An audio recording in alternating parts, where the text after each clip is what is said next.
Alright, here I am getting ready for bed. I know that a lot of people gonna make fat jokes. Well, you know what?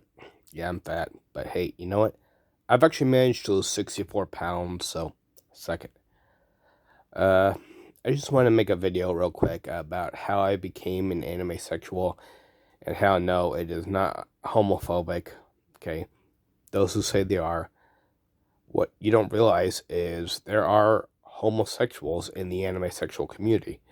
So if you say animesexuality is homophobic, then you are actually calling those homosexuals in the sexual community homophobic. So congratulations, you've just called homosexuals homophobic. Just what you're really all about. Uh, but why I became an animesexual is, well, because of 3D women. It's like I just would do my job outline, like I would do the contract, the specific duties in the contract of the employment contract I signed, the specific duties that were written down. And you know what happened? The women in the workplace, which included coworkers, managers, and even senior management, saw entertainment by subjecting me to hate crime. And no, I don't mean hate crime relating to the amosexual thing. I am relating to the hate crime that they would harass me for having autism. So they would harass me for having autism. In fact, the one manager, the assistant manager, continually subjected me to what is legally considered battery. She would subject me to battery over and over again because she thought it was funny, even after I asked her to stop. And she's the assistant manager. Here's the assistant manager subjecting me to battery for entertainment. Yeah.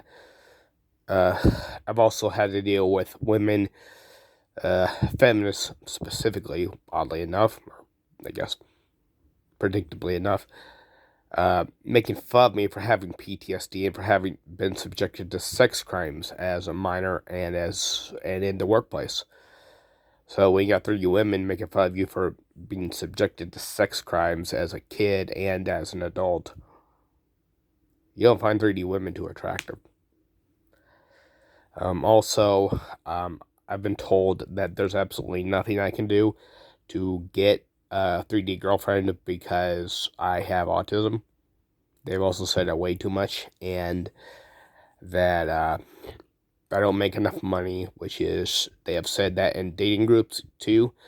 But they've also said there's nothing I can do because I have autism. So it's like I'm supposed to be alone for the rest of my life. Is that what you want? Or you want me to try to date those that are having fun subjecting me to hate crimes? I mean, one manager in particular went around having fun telling uh, my coworkers that I'm going to be a serial killer by the time I'm 30, and she knows this because she studies psychology. She's going to be an elementary student teacher. Yeah, I'm pretty sure she hasn't studied crap when it comes to psychology. And here she is going around having fun telling people that I'm going to be a serial killer by the time I'm 30. You know what happened by doing a good job at one of my jobs, and flat out I was, according to managers. Managers themselves, one manager in particular said I did the work of 2.5 employees. But you know what I did? What happened to me by management when I did what was, according to them, a good job? They wouldn't cross train me like what was required for my job position, so they can keep me on register. And because I was on register, not cross trained in anything else, they would cut my hours. I was almost always, like, I was the second person to get hours cut.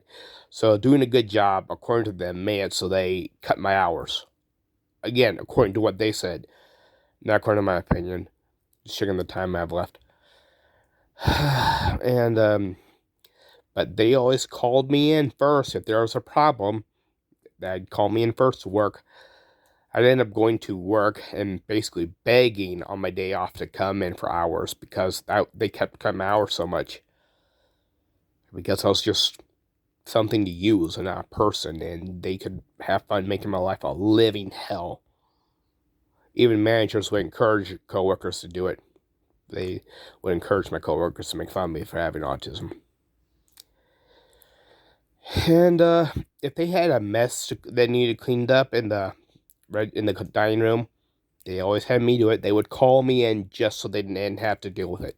That's what they would do. They'd call me in so they didn't have to deal with it. One day I got there 40 minutes early. The dining room was completely trashed. Stuff all over the tables, trash cans pretty much overflowing. I said something to the manager on duty, and she goes, "That's why you're not getting kitchen training." It's like it's your responsibility when you're on the register, to take care of that stuff. And I was upset because they were going to leave the dining room absolutely trashed for 40 minutes until I clocked in. It's like, what? You're going to keep the restaurant dirty just so I have to do it when I clock in. And even in a dating group, there was a woman who was flat out talking trash at me, saying I was trying to get with the girls, the women, my female coworkers, because I was taking out the garbage and cleaning toilets, as written specifically, by line in my job contract. Yeah, I don't want to date 3D girls.